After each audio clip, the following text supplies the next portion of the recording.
Call to order the meeting of Mayor and Council. Thank you all for being here tonight. If you'll rise for the invocation by Councilman McCoy. If you would bow your heads, please. Dear Lord, thank you for this opportunity to gather in your name. Lord, please praise us, Lord, with your wisdom. Bless us with your courage to do the right things, make the right decisions, Lord, for the city and community. Lord, if you would, please be with one particular family. Recently had an unforeseen loss. Yesterday, lost a son and a brother, and I know a lot of people hurting and a lot of people grieving, Lord. We know that you were with him throughout his life, and you'll be with him now. Lord, continue to watch over that family and give them comfort. In Jesus' name we pray.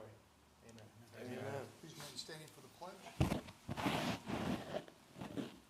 Pledge allegiance to the flag of the United States of America and to the republic for which it stands, one nation, under God, indivisible, with liberty and justice for all. Seated.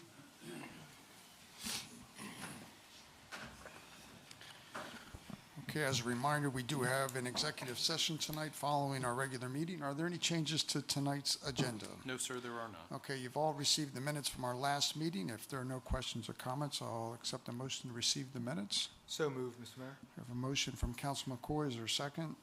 Councilman Holland, I second that motion. Okay, thank you. All those in favor say aye. Aye. Those opposed? Okay, it's unanimous. All right, I'd like to call up Director Bennett. Now at this time, we'd like to, I guess we should probably call up Mr. Smart as well, shouldn't we, to recognize him?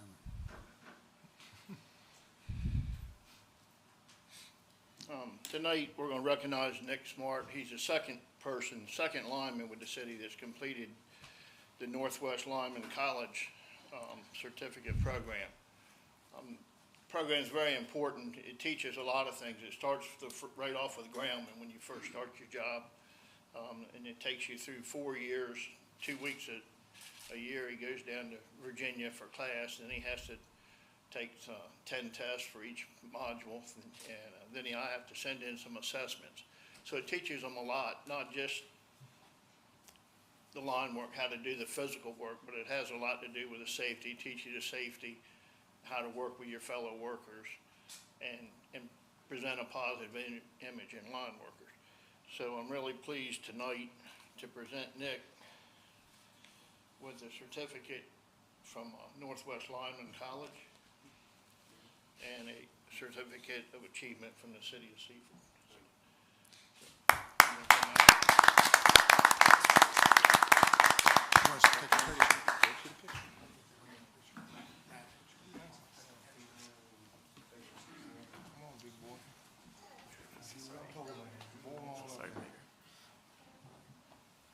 At least Matt's close to his size. Yeah, it ain't working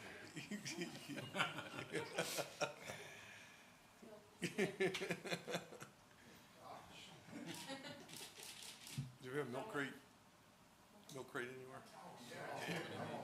Phone book. Yeah. Squeeze it. Makes you look short.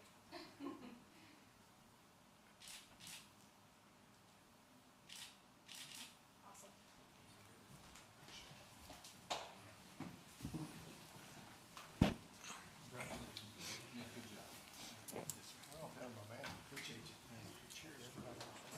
That's right.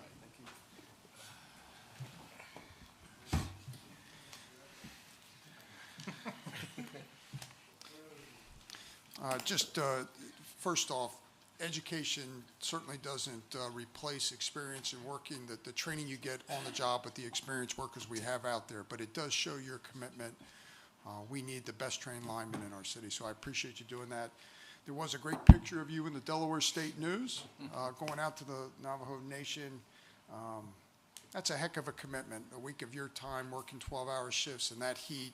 But when you think of the 15,000 or so families that are still in need of power, you know, it's more than just electric. It's a mission. So we appreciate you doing that. So You're still up, Mr. Bennett. So next, I'd like to introduce our newest groundman, Dalton Hignett. Dalton, if you'll come up.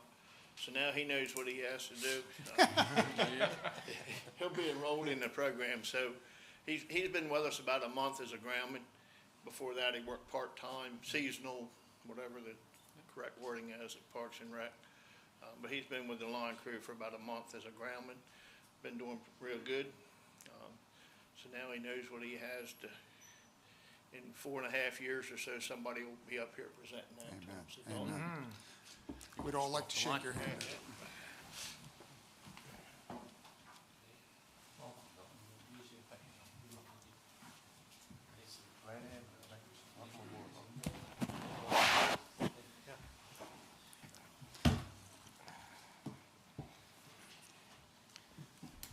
Thank you guys for coming out tonight. We really appreciate it.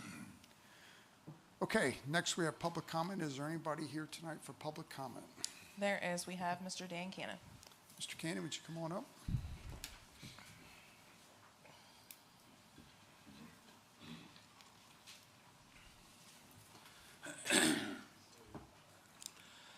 As I mentioned previously, and will probably continue to mention, there's a great need to increase very poor municipal voter turnout in Seaford.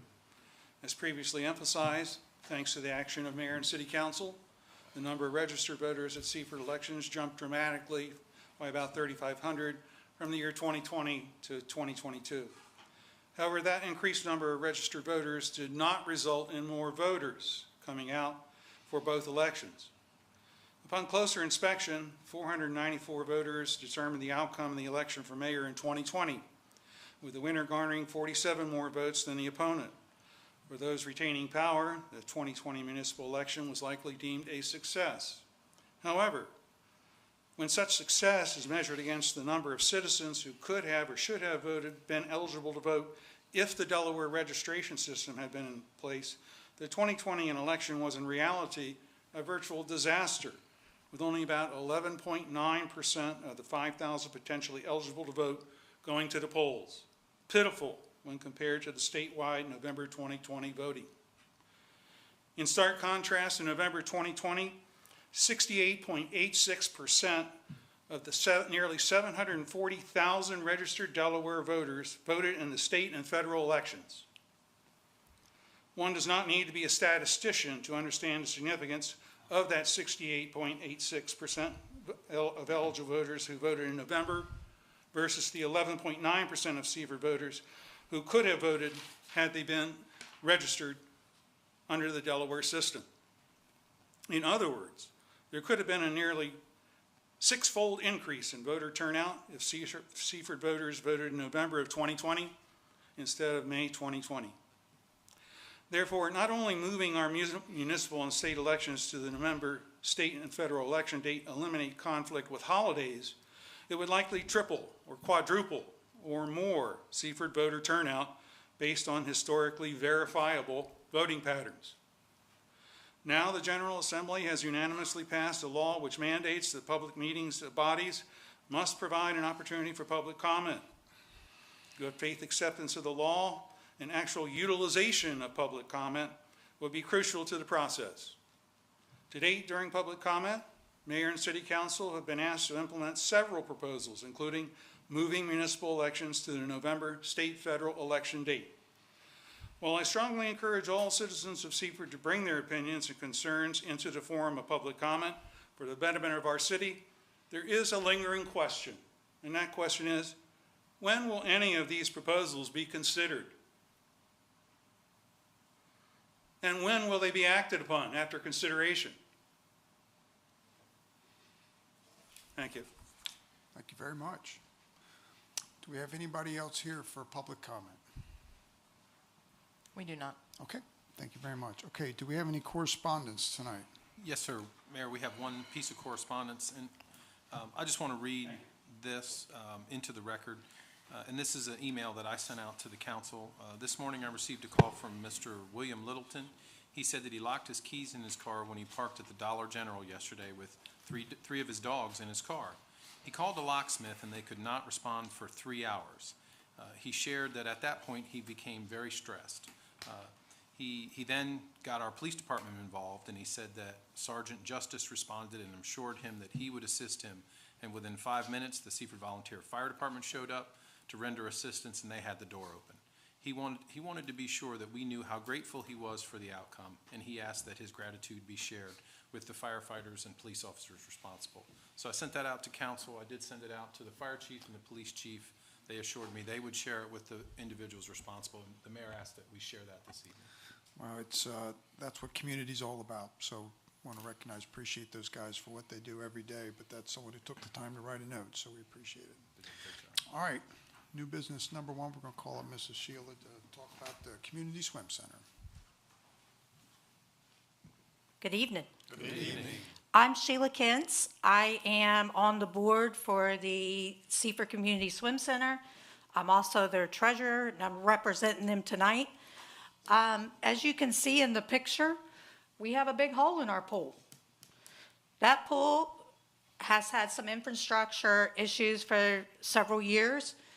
Right here is one that is going to have to be addressed. That is the coping and the tile. That's a top 2-foot portion, a little bit. That coping tile needs to be removed and replaced. To do that, it is a $39,000 job, maybe a little bit more depending on if they take that section away and see what may be damaged and may have to do a little extra repair. But we have $20,000 that we would like to put to this project, and we would like to ask the city council if they would agree to help us with the additional $20,000 to $25,000 that we're going to need to complete this. Now, we recognize that, you know, there's a lot of other things that need to happen for the pool, but we also know that this will help extend the life of the pool a lot longer just by doing this. There's other things, but this is the one that we have deemed the most important at this point and will keep us going. So is there any questions you might have? Just a couple. We replaced some of this not terribly long ago, correct? Yes, sir, Mayor, you remember correctly. This has been an ongoing issue since the city's owned the pool, and we've done several repairs to the coping it's over been the repairs. years. I think in reading the scope of work that was provided to Ms. Kentz, this is a little more extensive. We've never, as far Yes. as I remember, taken all the coping No. off. No, we have inspected. not for a long time. This is not like a patch repair, which has been going on for years. We could patch, but the problem is, as you can see, the coping is in such bad shape, there's nothing to patch to. The tile has nothing to bond itself to. So it's to the point now that in order to actually do a good job, you need to take the coping off, you need to build up if you need to put the coping back on, and then you need to retile it. Now, there are going to be some upgrades when you retile, so that can help in some pricing issues down the road with painting and stuff that we have to do along the way. We won't have to do that for the upper areas any longer. Well, certainly, this is the time of year to bring this forward, so there's a Yes. off-season to work with, so. If we do this with your approval, then we would start the work in October with the hope to get done by December, because that is the best time to get that work done. And when you get into the spring, you get into wet weather and you get into thaws and all kinds of things, and it starts to get to be a lot harder to hit those schedule limits. Okay, Councilman King? Yeah, thank you, Mr. Mayor. My question is, what happens if they start ripping the coping off, right? And then you find out that there's maybe structural or there's other issues that are lying underneath of this. It doesn't sound like you guys are in a position financially, if you're all in at this point, what happens if you get into maybe some, a more severe issue underneath of that? What happens at that point? We have to stop and come see you again. And we have to talk about what's going to happen. because at this point, from what best our pool operator person is, he believes that the damage is very minimal and thinks that we can easily come away with it in good shape. But you're right. I mean, the possibility exists, something's there Well, that I'm we just don't know. thinking, you know, when you tear, you never know what you're gonna get into until you tear, you tear a wall down. Yep, And so my concern is what's under that. If there's been years of neglect and abuse and it's showing on the surface, then what are the possibilities underneath? I'm just saying, Yep. are you guys in a situation financially, if you open that up and there is something severe, what are possible next steps? And I just wanted to get some clarity around that. it depends on how severe it is. The possibility exists that we may be able to help. You know, it's not gonna be a whole lot because of course we can't afford the whole thing right now or we do it, you No, know? I understand that, but But- we have a responsibility too, right? We're using the constituents' tax dollars Absolutely. to fund a project, and not everyone utilizes the pool. So I just want Absolutely. to make sure that, that I'm clear on how we move forward. Thank you. Councilman McCoy? More of a, I guess, a procedural question regarding the motion. Ms. Kentz is asking between 20 and 25,000. If the project is 39,000 and change, whatever it might be. If we proceed with the motion as it is, 25,000, and it comes under that amount, how does that fluctuate? Does that money go back into the fund, like just to? Yeah, I'll try to answer that. Yeah. In working with the Seaford Community Swim Center, we'll agree to split the basic scope of work, and then they've asked us to fund any T&M material. So, between us, we'll work together.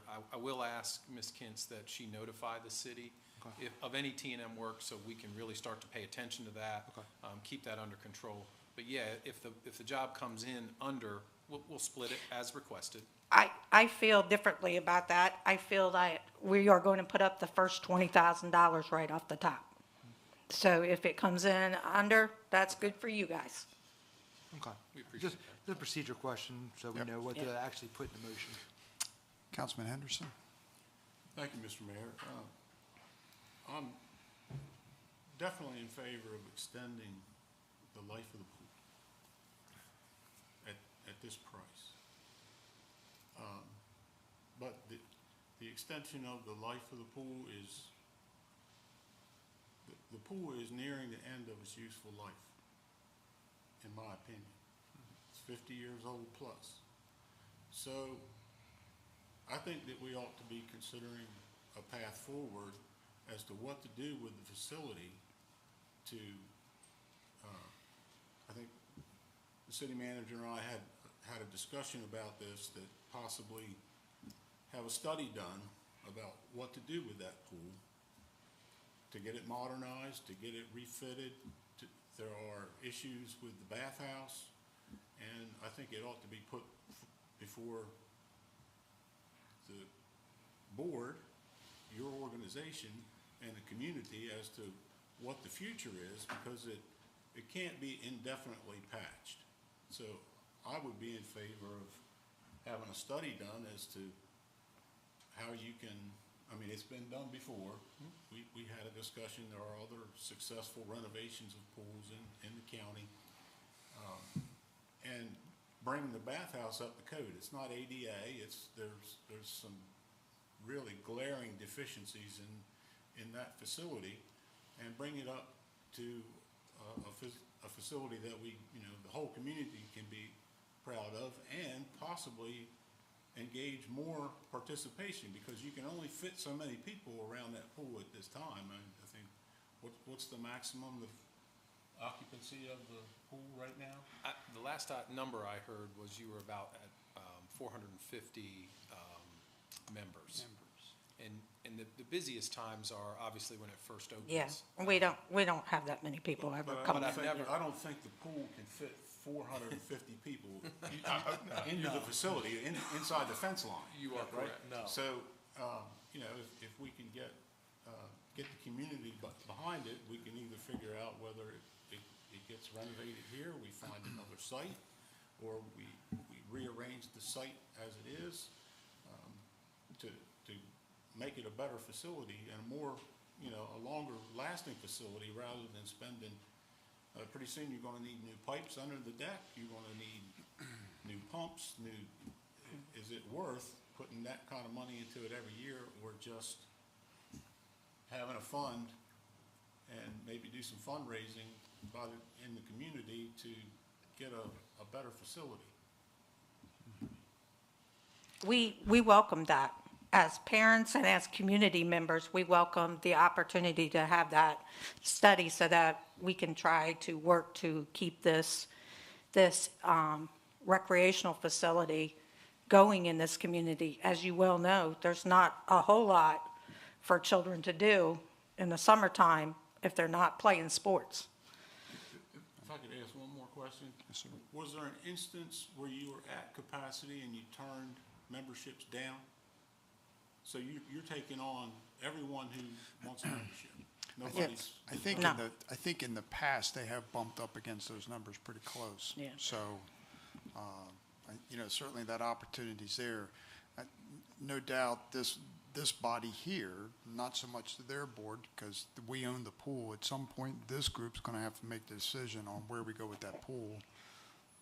We're talking less than $50,000 to do some work to a 50-year-old pool, which is a lot of money, but it's not, when you go to look at rebuilding or redoing that pool, it's a gonna lot. be pushing $1 million pretty quickly, right? So that's where, but at some point, we've got to consider that we're running out of the life of this pool. So, but tonight, we're looking at just the investment of this, some repairs around the entire pool and the coping. So are there any other questions from council?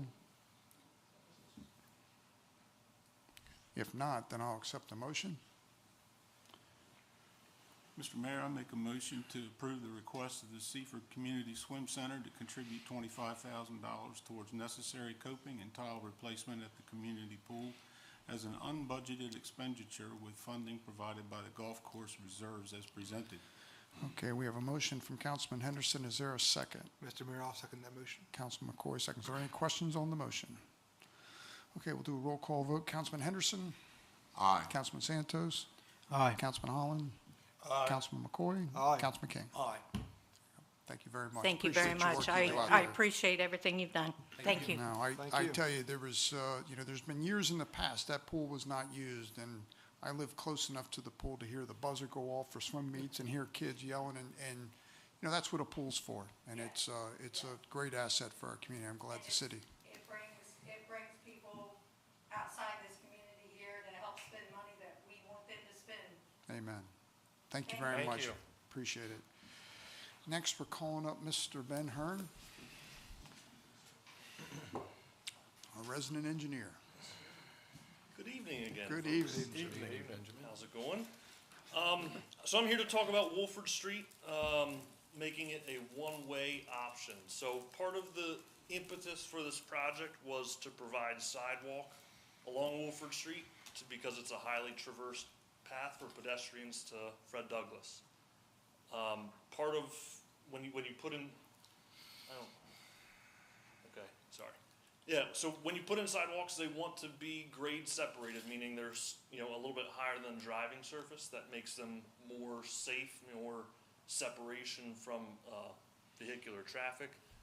So that necessitated the installation of curb on this street. And that to us, necessitates prudent sense to install curb on both sides of the street for stormwater purposes. When we did this path, and I don't know if you have the You want the cross-section? the plan view. There This you go. plan view here, yeah. Yes. Not that you can really see it a whole lot on this screen, but when we did this, we would retain the two-way parking, or not two-way parking, two-way operations of the street, but that curbing installation really hinders the parking on the street because you got to maintain a two-way road. So after discussion with the city manager, we had a public meeting in the end of July, middle of July, sometime in July. And we received a comment from a resident after that meeting, basically asking us to consider a one-way option. That would be to provide parking along the street, but make it one-way. That reduces the width of the road, and provides a parking lane. Go to go to the next, no, other way. There you go. So we put together this cross-section, which again is maybe a little more clear, but basically what we're proposing is a 14-foot wide one-way road and then an 8-foot wide parking lane. This would also have a 5-foot wide sidewalk, curb and gutter on each, or 5-foot sidewalk on one side of the street and curb on the other. Where was I going with that? Wow, I'm sorry. So, one-way streets are typically paired together, meaning you have one direction, one street, and the next street adjacent to it, you have the opposite direction. So in this project area, if we can go back to the first slide here, there's 2 streets neighboring that are flowing from North Street to Chandler Street. And that would be Liberty and Clarence, which are the 2 streets, or the one street that's got the red arrow pointing up, and then 2 streets to the right. There's Thompson and then Liberty. Liberty is also a one-way towards Chandler. So this action, if the council approves this change, would retain the characteristic of pairing 2-way streets. We did look at parking, like which side would be better for parking, and it's about the same. The north side retains 16 spaces of on-street parking. The south side would be about 15. So there's not much difference. If there's a specific direction you guys would want that to go, we can certainly accommodate that. But Is this one-way, just so I understand, is this one-way running into the school? No. it would be running out, Going out from away the from school? the school. Okay. Yes, sir. And could you just go to the street view? Thank you, Tricia. So just to expand upon what Mr. Hearn, we did receive some money in a bond bill appropriation to add sidewalk to this road. So our initial scope of work for our engineers was put necessary sidewalk on one side of the road, whichever works better, and then maintain the character of the street, the character of the neighborhood, two-way traffic. It turned out to be relatively difficult due to the narrow right-of-way.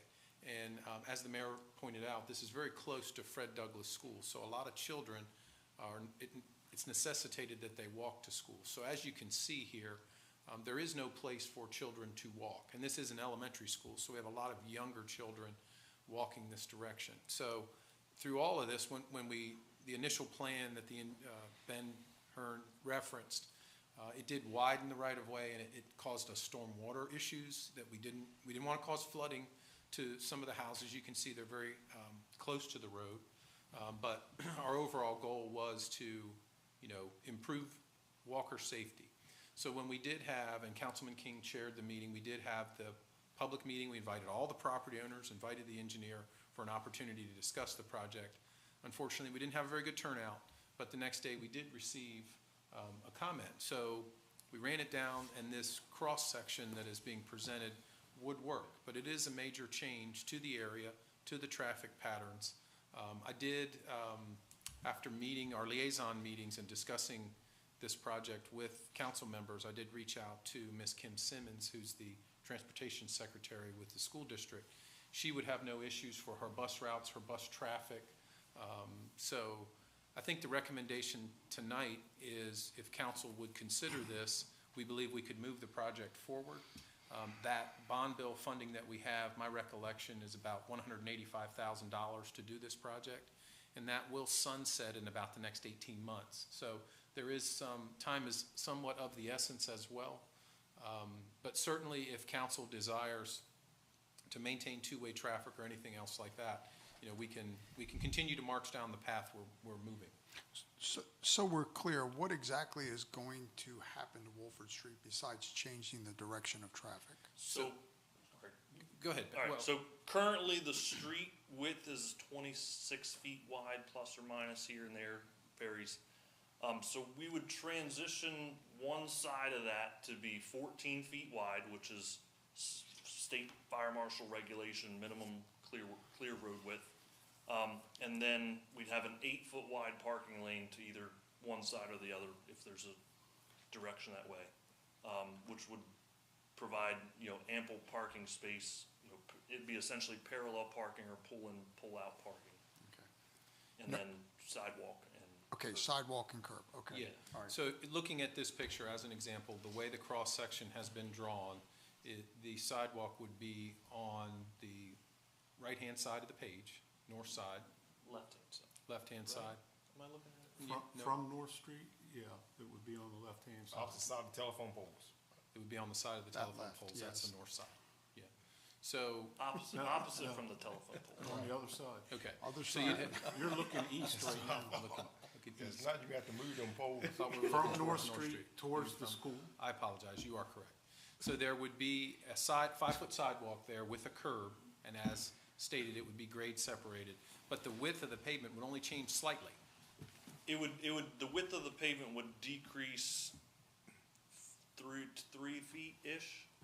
So it wouldn't encroach anymore on anybody's Right, yards or right. anything like that, but it would provide, again, one of the issues here, you can see, parking now is on both sides of the road. Yeah. So that would be eliminated with signage, and so some of the people would be required to park on the other side of the street. We would also, as part of this project, better define driveways, because right now with no curb, you don't have any defined driveways. So, you can see people tend to park kind of haphazardly, which that forces kids to kind of weave in and out of cars that are parked there when they have to walk in the street. So that can be somewhat dangerous. And Well, we've been talking for years about doing some improvements to the roads over here, so this is really quite something. So, Yeah, and if I could add one thing, Go ahead. and the thing that was, I think, a good thing is, when you look at the last time, there was a significant investment into this area of Seaford. I mean, you're going back a lot of years. What was it, like, in the 70s? 70s, Late 80s. 70s, early 80s. North Street and Yeah. North Street was redone. Yeah, within the last few years. And we Yeah. put brand new water mains on North Street and Chandler Street, Collins Avenue. You know, I'm talking about like road 09. improvements, sidewalk improvements. Yeah, other than overlaying, Yeah. this would be a major reconstruction of this road. You're correct in that, Yeah. Councilman.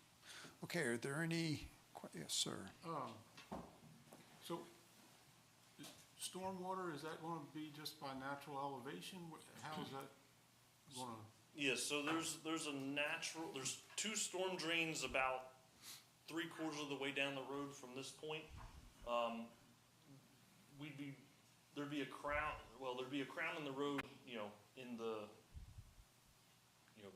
longitudinal way, but there'd also be a general high point in the road, so we try and drain most of the water towards those storm drains, and then some of it would head back towards North Street.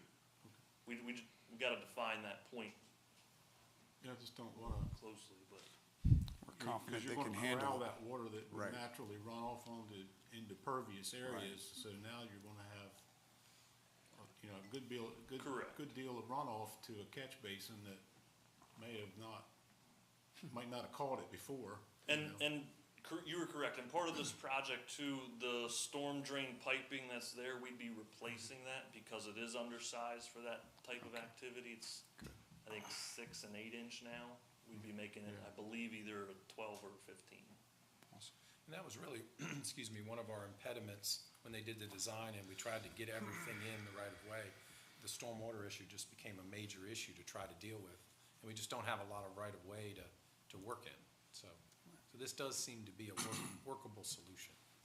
Any other questions for Mr. Hearn? Yes, sir. Now, are the residents gonna be forced to do something with the driveways when this takes place? Cause you're gonna have to make a cement and backing, right, for the driveway when they pull into?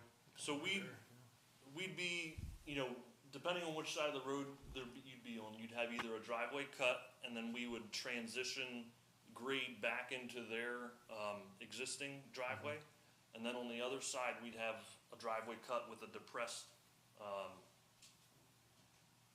sidewalk there, and then transition from that point into their yard. So we'd bring everything back into smooth transition, so it's not like crazy hump or anything.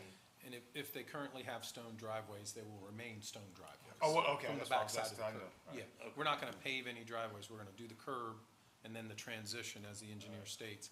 But again, if it's stone, we'll transition that grade with stone. Oh, okay. In their driveway. And obviously, if they have concrete driveways, we'll heal that in, we'll replace sections of concrete so that the grades work out.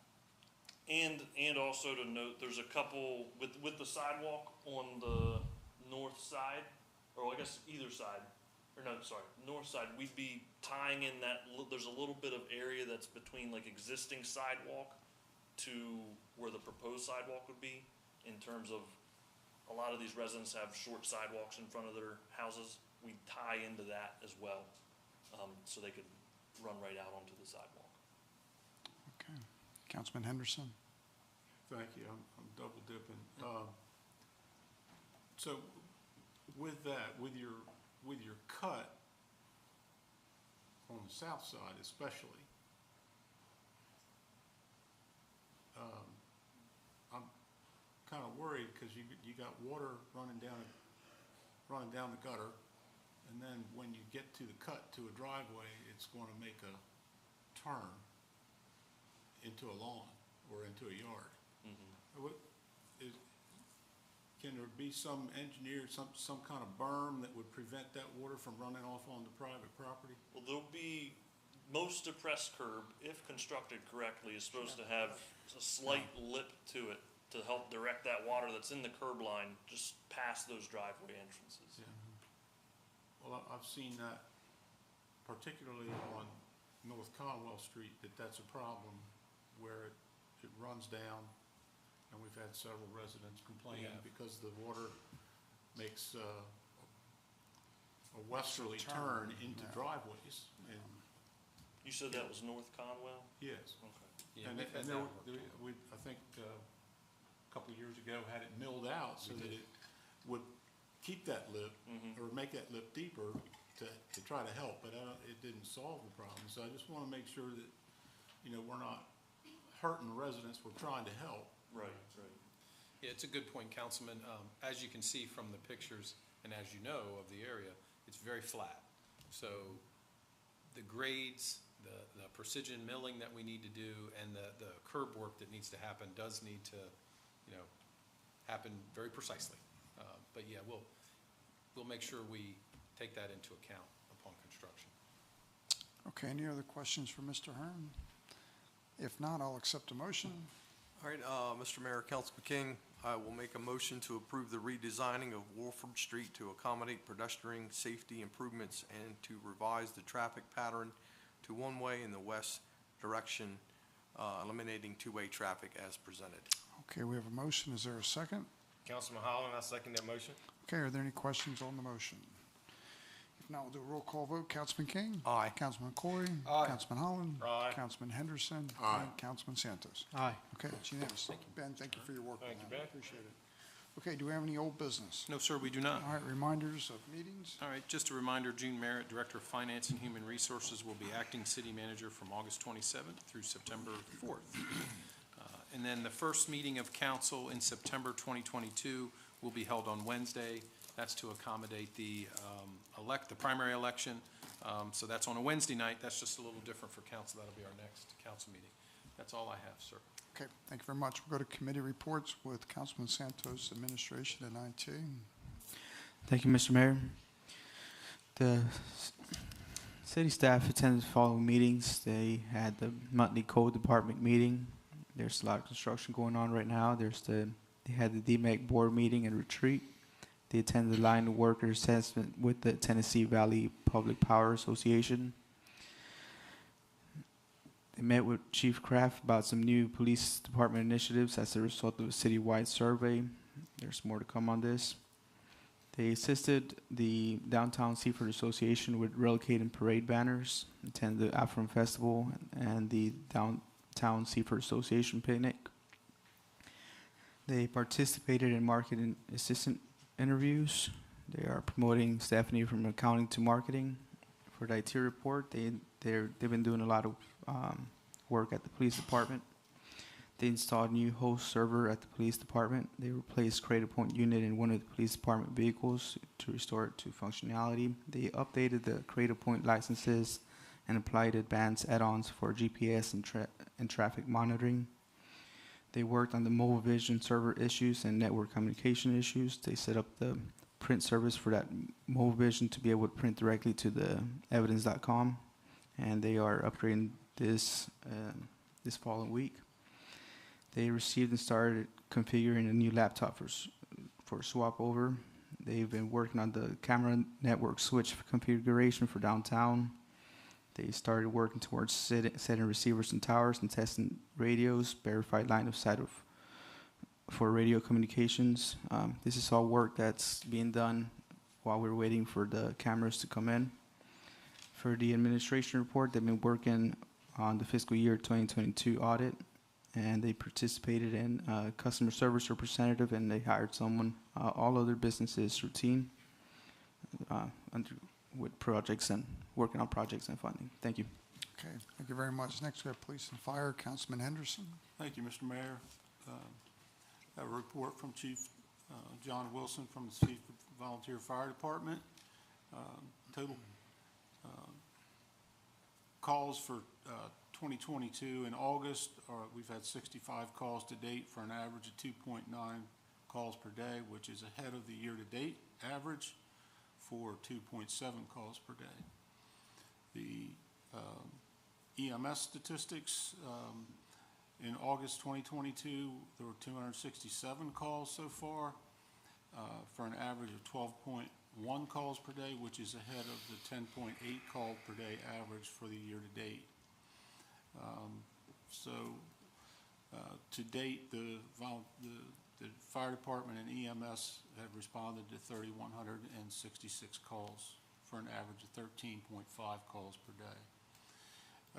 Other statistics, you'll see that, pardon me, there have been 1,953 in-city calls and 1,048 calls out of the city, with 151 assists year-to-date. Significant incidents: there was a motor vehicle crash with entrapment on Bradford Street. Victims were extricated, but they refused EMS service. That happened on August 10th. On August 18th, out of the city, there was a motor vehicle crash with entrapment on Cannon Road and Camp Road. One patient was extricated and transported to Tidal Health Nanticoke.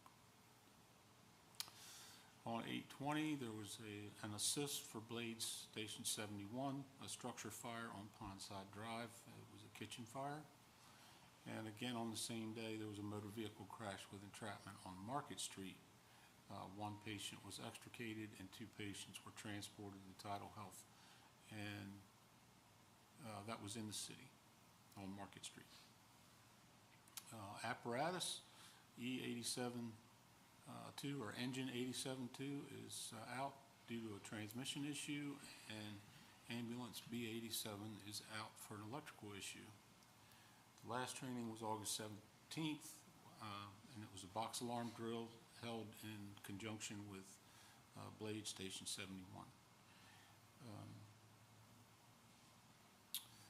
In the EMS department, there's the hiring process has been extended for full time to the end of August. They have 4 applicants on file at this time.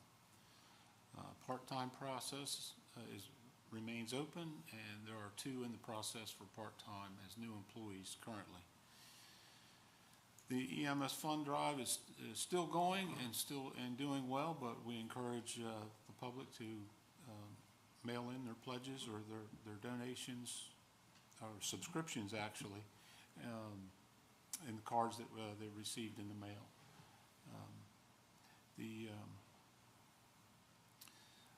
Sussex County EMS, or the paramedics, have asked for the Seaford Volunteer Fire Department to partake in training for Stop the Bleed at the Sussex Monetary School on Dairy Lane on August 31st.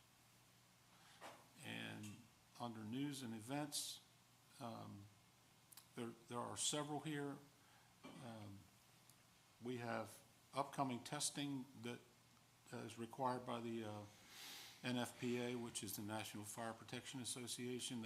The department has many, many rules and regulations to adhere to, and there will be some testing for the pumps. There was testing for all the fire pumps on E87.5, E87.2, Tanker 87, and Tower 87, all of which passed. That happened on August 18th. On August 22nd, ESI Equipment, a testing company, completed the NFPA 1936 annual testing and service to all the Homatro rescue tools. And there will be some hose testing upcoming. In a discussion with the chief, many of the hoses have been replaced, but there are some that are still in service that are 20 years old. So they will be tested, and we'll see how that goes. We'll have a report for you in the future. National Fire Protection Association has announced their theme for 2022. So fire won't wait, so plan your escape is the theme for that. And the Fire Prevention Week is October 9th through 15th. The Seaford Police Department Chief Kraft has, as he always does, provided a lot of statistics here. You'll see it in the left-hand column at the top of the heading. The year-to-date total complaints, 5,916, and that's compared to year-to-date or total for the years of all previous years recorded or reported. There were 204 crimes total, with the distribution 19 felonies, 14 misdemeanors, 11 violations, 3 civil, and 125 other, for a 79% clearance rate. In the chart, you'll be able to blow it up on your computer or to see the fine print, but it shows the distribution of crimes on the days of the week, and then you'll see the averages for the time of day on the right-hand side. If you were to enlarge that, you would be able to see that. The arrows are the areas of concern. Drug complaints, there were 18 drug complaints, 14 adult arrests, 1 pending active, and 3 prosecution declined. There was 1 overdose that was responded to by the police department on King Street and Pine Street. 265 traffic contacts, resulting in 67 citations and 11 warnings, with 1 DUI, a drug-related DUI. 21 crashes with 5 injuries in this period. That's a lot of crashes. 7 non-reportable, 9 reportable. In addition, there were 3 hit-and-run accidents and 1 bicycle accident.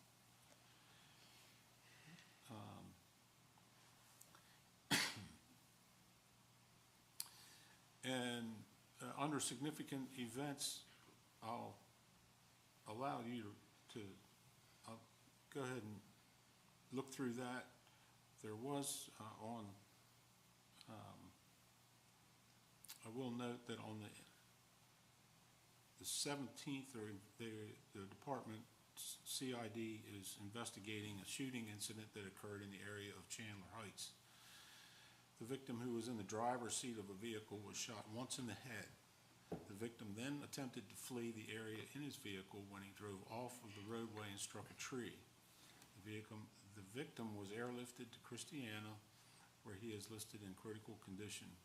Through the investigation, Raheem Frisbee was identified as the suspect shooter, and warrants were currently on file for attempted murder, first degree, among other charges. In this case is pending, active, and you'll see the case number there. Under administration, there are a lot of meetings at City Hall.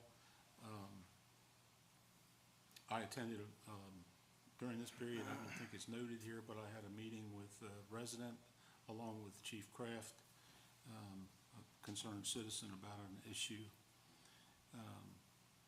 which is on its way of being resolved. There's on 8/15, there was a Sally and Edie committee meeting, which the chief attended, and that is where we get a lot of grants. The chief's been very aggressive at recovering grant money for some of these things that relieve the citizens from having to bear the burden of paying for outright from city funds. Those are state funds, and those are it's not SLEEF funds, but it's a law enforcement grant that enables the department to procure devices and other equipment. So that's a big help to the people of the city. We thank Chief for being so aggressive at recovering those funds. There was a lot of events. The department attended AFRAM with the command vehicle, with the riding with the pack, and the chief, PFC Wilson, and Lieutenant Miller all attended that, and that was really neat. They had games, a little game station there with a flat screen TV, and the kids had a great time with that, and they had such a great time. They unveiled it at the Tidemark community event, and they did the same thing, and their kids were swarmed around it. It was really neat to see the kids having fun with their game. And there was also a backpack giveaway at Nutter Park, which Sergeant Horn attended, and there was another event at Seroptimus, which it's not noted here, but there was another officer who attended that event as well. So it was a busy Saturday last Saturday, and the police department was out in full force representing the city there. So I'll close it out with, we have certified motorcycle operator training that PFC Parker attended at the University of Delaware from the 15th through the 19th. So we have one more certified operator for the motorcycle, and that's a good thing because the motorcycles are well received by the officers, and they're also well received by the general public. So with that, I'll conclude my report. Thank you. Thank you very much. Next, we have Codes, Parkins, all right? Councilman Holland? Thank you, Mr. Mayor. I will proceed with code. Warning swords being installed at Mayorfield 1, and 4 townhouses are being completed at Mayorfield 2, and framing inspection is completed at Coastal Kids Dentistry, and all the work is routine. And I'll switch over to Parks and Recs. They assisted with special event preparations for AirFrame Festival, Community Day, Backpack Giveaway, and Friday Night Live. And they held the second and third week of Youth Field Hockey Clinic with 38 participants. And they sent out rosters for the youth flag football and youth soccer, and placed uniform equipment orders in. And they have confirmed 8 teams for the men's slow pitch softball league and completed the schedule. And is to begin 8/22. And Katie Hickey is registered for 2022 National Recreation and Parks Association Conference in Phoenix, Arizona, September the 20th through the 22nd. And that concludes my report, sir. Okay, thank you very much. Next, we have Electric, Councilman McCoy. Thank you, Mr. Mayor. Had a few highlights on the report. Since the last report, the crew have finished the primary loop feed at residents at River Place. They have started to set the switchgear pads and transformer pad in the Western Sussex Business Campus to pour the concrete. They cut down a tree on Douglas Street and poured the concrete pads for the switchgear and lift station transformer in the Western Sussex Business Campus. Regarding our director, he had his standard director's meeting, council liaison meeting, and staff meeting. Had a monthly construction coordination meeting, and had the lift station pump test at the Western Sussex Business Campus. A lot going on over there. He also talked to the owner of the business on South Bradford Street about splitting his service. over the next few weeks, they're going to continue working in the WSBC, continue working in Bel Air multifamily, and continue changing the lights on Sussex Highway to LED. And if I could just double down on what Vice Mayor Henderson was saying about the city on Saturday. There was so much going on. Took the McCoy kids around the city to all the different events. They had a blast. That was one of my biggest takeaways, is seeing our officers hang out with the kids, had a blast playing video games, just engaging. It's great to see our department put so much emphasis to that relationship with the community. So I commend them on it as well. So that's been my report. Okay, thank you very much. And finally, Public Works, wastewater treatment, Councilman King. All right, thank you, Mr. Mayor. My report has been submitted in its entirety. I'm just going to hit some of the highlights. I'll start with the Public Works Department. The Route 13 sewer main project is ongoing, as well as curb painting. The pump startup took place at the Western Sussex Business Park and all went well. Work is finishing up on the South Conwell Green infrastructure project. A new liner was installed on the street sweeper. Jump over to the wastewater treatment facility. All is operating well and plant performance remains good. Work is ongoing at Virginia Commons Lift Station. And just here's a few highlights that's taking place in each department over the next couple weeks. Work will continue at Bel Air installing 2-inch fire service. Continue to paint curbs and spraying weeds. Keep the plant up and running with 0 violations. Perform maintenance as needed and replace and repair cleanouts on the smoke testing list. And I just want to take a few minutes and once again to just publicly thank the team in the absence of the director, which is returned to work. They've done an outstanding job in his absence, and I just want to really publicly thank each and every one of them for that. And with that, Mr. Mayor, that concludes my report. All right, thank you. And I want to take a moment. We thanked all of our employees for showing up for every event, but I want to thank each of you that showed up to AFRAM and welcome the teachers back and the Tide Mark and all the events that have gone on. Appreciate you showing up. Means a lot to the community. And with that, I'll accept the motion to go into executive session. So Councilman moved. Henderson. I yield. So moved. Thank you. So we have a motion and a second. All in favor, say aye. Aye. Those opposed, case unanimous. Thank you. Good night.